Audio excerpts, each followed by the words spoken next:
வாங்க இன்றைக்கி ஒரு ஸ்வீட் ரெசிபி தான் பார்க்க போகிறோம். இது வந்து நான் தேங்காய் பூரணம் யூஸ் பண்ணி சுயம் செய்ய போகிறேன்.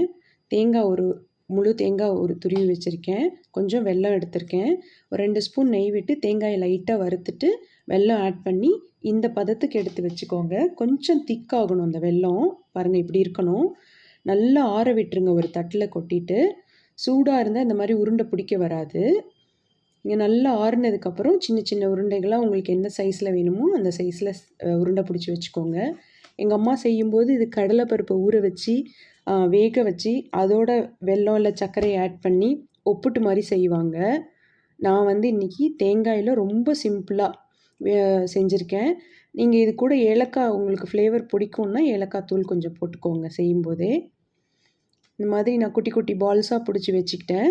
இதுக்கு நான் கவருக்கு வந்து மைதா மாவு யூஸ் பண்ண போகிறேன். மைதா ஒரு சின்ன டம்ளர் எடுத்திருக்கேன். 1 ஸ்பூன் அரிசி மாவு, கொஞ்சம் உப்பு, 1 ஸ்பூன் சர்க்கரை போட்டிருக்கேன்.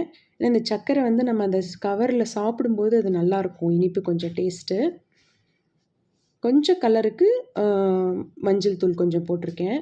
இது நல்லா ஒரு விஸ்க் வச்சு மிக்ஸ் பண்ணிவிட்டு அதுக்கப்புறம் கொஞ்சம் கொஞ்சமாக தண்ணி ஆட் பண்ணி மாவு கரைச்சிக்கோங்க. கொஞ்சம் தண்ணியாக இருந்ததுன்னா அந்த கவர் வந்து மேலே ஒட்டாது.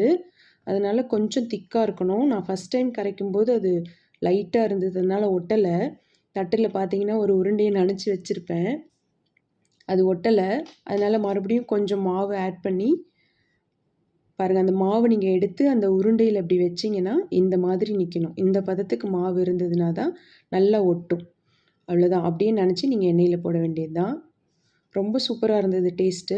ரொம்ப சிம்பிள் இது. தேங்காய் துருவிட்டிங்கன்னா வேலை முடிஞ்சுது. அந்த பூரணம் செஞ்சு வச்சுட்டு 5 மினிட்ஸில் மாவு கரைச்சி செஞ்சிடலாம். இது பசங்களுக்கும் ரொம்ப பிடிக்கும் ஸ்வீட்டாக இருக்கிறதுனால.